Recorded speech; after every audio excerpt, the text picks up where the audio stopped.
शिवं सुन्दरं सत्यं शिवं सुन्दरं। हरे कृष्ण। जय শিল প্রভুপাদ কি জয়। তা আজকে হচ্ছে কৃষ্ণপক্ষের মহাশিব চতুর্দশীর ব্রত।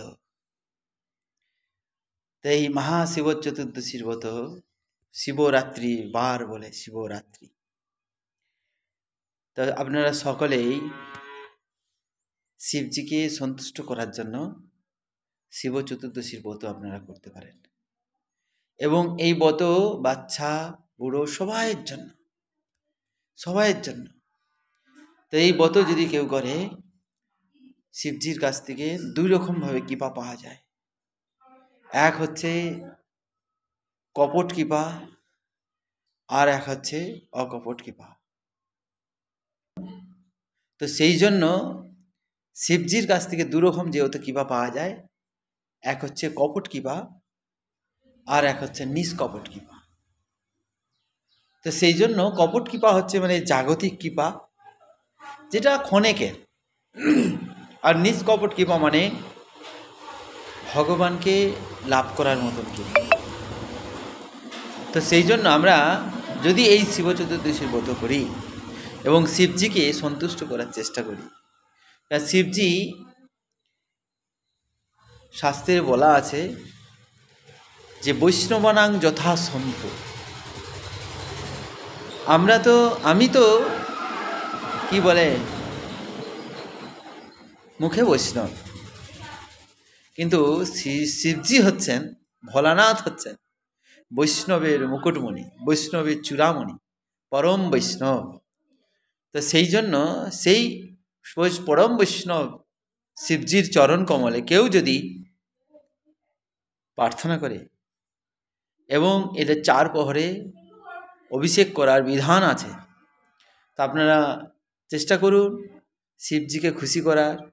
আর শিবজি যেহেতু দুই রকম কৃপা পাওয়া যায়, তো আপনারা চেষ্টা করুন শিবজির কাছ থেকে কৃষ্ণ ভক্তি লাভ করার এই প্রার্থনা চাইবেন।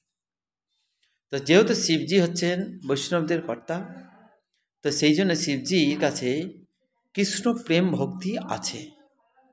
তো এই কৃষ্ণ প্রেম ভক্তিটা হচ্ছে অত্যন্ত দুর্লভ।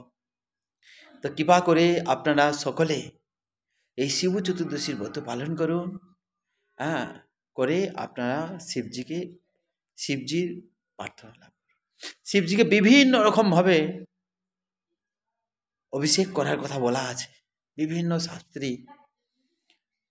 তো সেখানে কেশর দিয়ে অভিষেক করার কথা বলা আছে, সেখানে দুধ দিয়ে অভিষেক করার কথা বলা আছে, ঘি দিয়ে অভিষেক করার কথা বলা আছে, গঙ্গা জল দিয়ে অভিষেক করা বলা আছে, ডাবের জল, মধু এবং বিভিন্ন রকমভাবে এই অভিষেক করার কথা বলা আছে।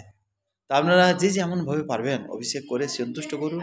আর শিবজি সবথেকে বেশি সন্তুষ্ট হয় কেউ যদি হরিনাম করে, বেশি বেশি আজকের দিনে হরিনাম যদি কেউ করে, শিবজি অত্যন্ত বেশি খুশি হন। কারণ শিবজিকে বলা হয় পঞ্চানন।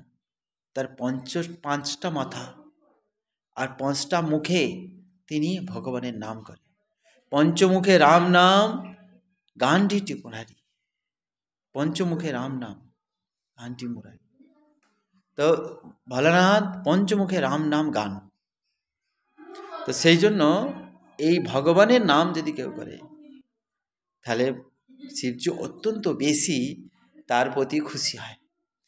সবাই মিলে বলুন জয় ভোলানাথ কি জয়, হরে কৃষ্ণ। এবং এই মহাপ্রভু চৈতন্য চরিতামৃতে বর্ণনা করা আছে, মহাপ্রভু যখন জন্ম নিয়েছিলেন, সেইখানে মহাপ্রভুর জন্মস্থানের পাশে ওখানে শিব ছিল, ক্ষেত্রপাল শিব। তা মহাপ্রভু সেখানে যেতেন এবং সেই ক্ষেত্রপাল শিব নাকি অভিষেক করতেন, তাকে সম্মান করতেন। তো সেই জন্য মহাপ্রভু যেহেতু আমাদেরকে এই বিধান দিয়েছে, তা আমরাও করা উচিত।